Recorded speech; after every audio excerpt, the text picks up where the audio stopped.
As we predicted, Craig, the weather put paid to the Guildfield game on Wednesday night. Was it frustrating not to get that game played this week?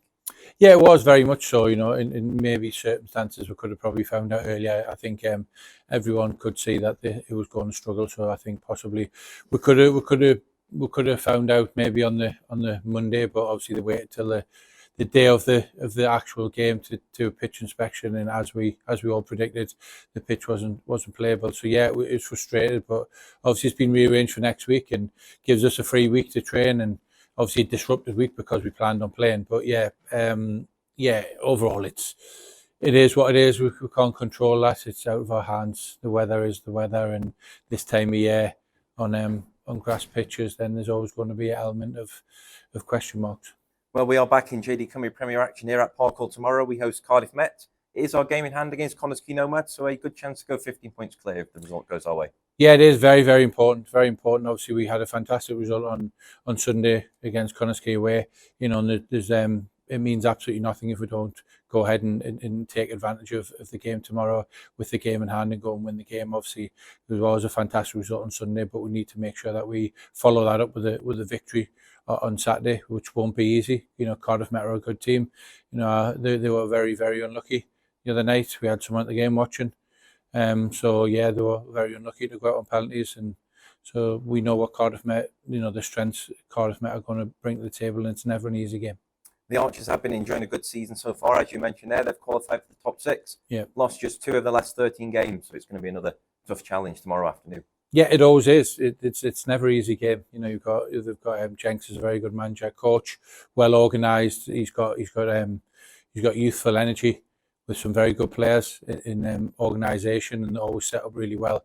So we know it'll be a tough game. We know, I believe, last season, obviously, they were the only team to beat us last season at Cardiff Met, and then the game at home, I'm sure we went 1-0 down as well early on. So yeah, we know their threats, we know their strengths and their weaknesses. So we'd be looking to nullify their strengths, but obviously, concentrate on ourselves and take advantage of their weaknesses. The New Saints are on a good run of form at the moment, as we've alluded to in recent weeks. We currently hold the second longest domestic unbeaten run in Europe, 328 days. Only PSV Eindhoven have a better run than us. As you just mentioned there, Cardiff Met were the last team to beat us last February. Does that have any sort of psychological effect, or has that now been consigned to the past?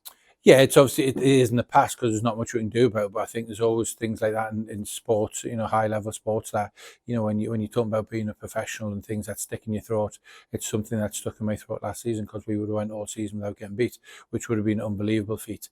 But yeah, it's something that, you maybe drop into the players or you mention in training leading up to it, but it's not like it doesn't play heavily on anybody's mind. It just probably try to serve it to use to make sure that we perform on the day and make sure it doesn't happen again. Will the fact that we now have this semi-final next Tuesday to contend with have any sort of impact on the team selection tomorrow? No, I wouldn't. No, not at all. Not at all. I think we've went with what I would have went with either way today with a midweek game or not. Like I said, we're very, very fortunate. We've got a very strong squad with some fantastic players sitting on the bench or not even in the squad. So it would have given opportunity to give them players some minutes and also to try and earn their shirts back in the team. So yeah, no, it wouldn't have made a difference. It was what it was. There was a bigger plan in place, and we'll carry on with that plan.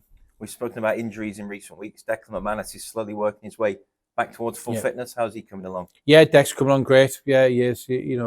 Probably last week against Carnarvon, he played longer than we wanted him to play. That he's probably ahead of schedule and that, so we've just got to be careful. He's trained.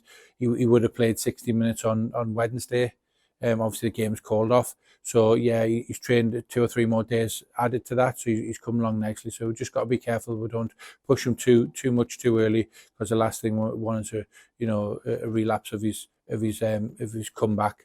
But yeah, great, brilliant. We're really pleased with it, and same with Blaine, same with Sis. The 3 of them come back together. So yeah, and same with Ryan Brobble as well. So yeah, we've at this moment in time, I think the only 2 we've got at this moment. Well, we've got 3 actually, but one will be back in next week with Ash Baker with concussion. He's fine, and Ben Clark will be training and available for the game on Saturday, and then Ryan Astles is the long-term one. Ryan will be due an operation next week or so. And finally, Craig, the transfer window is now open. We've already seen one departure. Luke Brennan has returned back to Wigan Athletic. Will you be looking though to strengthen the squad throughout the course of this month? Yeah, we always looking, like I said, it's not just a month, it's an ongoing thing with our recruitment policy. You know, we look at it, we have meetings every month, we go over targets, strengths, weaknesses, you know, how we can get better. You know, so it's not just going to be a month where the window's open, we need to bring people in. We've got a plan, we've got a strategy, you know, and that won't change. You know, obviously, we'd like to thank Luke. You know, he done fantastic for us, and obviously he probably didn't get as much game time as he's liked, and he's gone back to Wigan, and we wish him all the best. He's a great lad, and you know, he's got a bright future. But just under circumstances, you know, he didn't get the minutes he liked to. So yeah, as for actually incomings, obviously from now on, Jordan Marshall can be available, which he will be tomorrow, and then from then on, we'll always looking to strengthen. And if we could bring one in over the January window, we'd be happy. And two possibly, but yeah, it's got to be the right fit, got to be the right quality, and got to be the right person.